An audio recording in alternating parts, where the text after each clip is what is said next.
dengan Bu Sinta di pembelajaran bahasa Sunda. Kali ini kita akan membahas bab 1.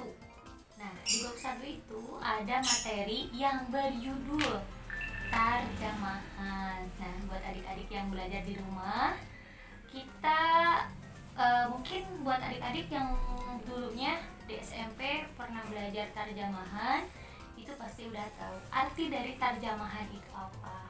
Secara singkat, terjemahan itu adalah alih bahasa atau menerjemahkan sesuatu atau menerjemahkan dari bahasa satu ke bahasa yang lainnya, seperti itu. Baik itu karya ilmiah atau fiksi atau prosa dan lain sebagainya yang mau kalian terjemahkan. Contoh nih, buat kalian yang bukan orang Sunda tapi pengen tahu arti bahasa Sundanya seperti apa, dari Indonesia ke bahasa Sunda itu bisa, dari bahasa Jawa juga ke bahasa Sunda juga bisa.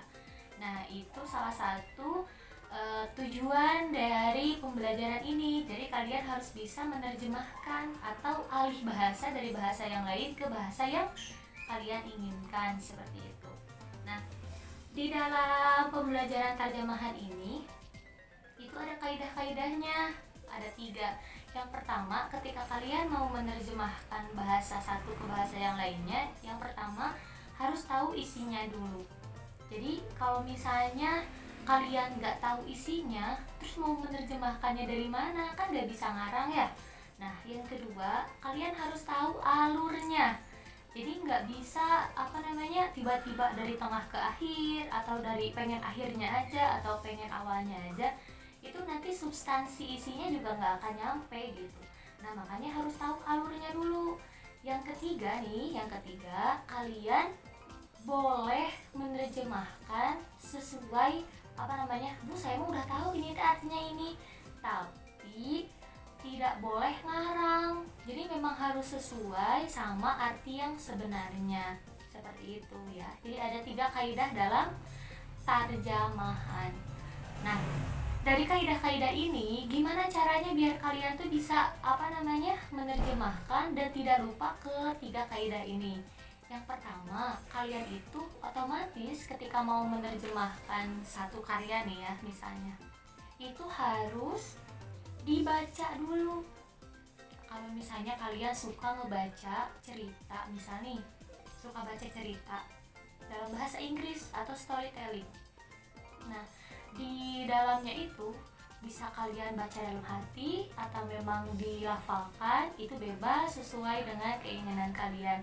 Yang pasti langkah pertama itu harus ada bacaannya, yang kedua harus dibaca, yang ketiga kalian harus tahu isi dan alurnya, yang keempat baru deh kalian nih mulai. Kira-kira contoh nih ya, Ohayo gozaimasu dalam bahasa Jepang nih, mau ke bahasa Sunda kan, Ohayo gozaimasu itu apa nih, terus bahasa Sundanya Wilujeng Enjing misalnya gitu. Nah, terus bentuknya ke kalimat nih, mau bentuknya paragraf, otomatis kan agak panjang tuh. Misal dozo yoroshiku onegai shimasu dalam bahasa Jepang nih ya, terus pengen diterjemahkan ke dalam bahasa Sunda, tapi kalian tahu intinya aja nih, itu boleh. Misalnya senang berkenalan dengan Anda, padahal kan kalau diartikan satu-satu itu teh panjang ya. Nah, kalau misalnya kalian tahu intinya, tidak keluar jalur atau tidak keluar alur, itu boleh seperti itu, di menerjemahkan satu bahasa ke bahasa yang lain. Nah, dilanjutkan lagi ke materi inti. Jadi di terjemahan ini kalian itu diajarkan ke dalam 3 tujuan. Yang pertama, di terjemahan itu ada yang namanya rekreatif. Nah, rekreatif itu kalian kalau bahasa Indonesia emang rekreasi. Nah, yang suka rekreasi atau hiburan kata lainnya ya. Nah, jadi di terjemahan ini buat yang senang berbahasa, yang senang apalagi yang K-pop itu, senang opa-opa Korea, pasti kalian senang juga untuk menerjemahkan bahasa-bahasa Korea ke bahasa Indonesia atau ke bahasa lainnya sesuai yang kalian inginkan. Nah, itu ada di bagian hiburan ya, rekreatif. Yang kedua, ketika kalian menerjemahkan bahasa satu ke bahasa yang lain, itu ada yang namanya edukatif. Nah, siapa yang tahu edukatif itu apa? Nah, edukatif itu pembelajaran. Jadi kalian kan pasti belajar tuh. Oh, bahasa Sundanya ini. Oh, bahasa Jepangnya ini. Oh, bahasa Koreanya ini. Itu kalian pasti tahu, pasti di pembelajaran. Yang ketiga itu informatif, pengetahuan. Jadi ada 3 tujuan dalam materi terjemahan ini ya. Jadi ada informatif, rekreatif, dan edukatif ya, harus diingat.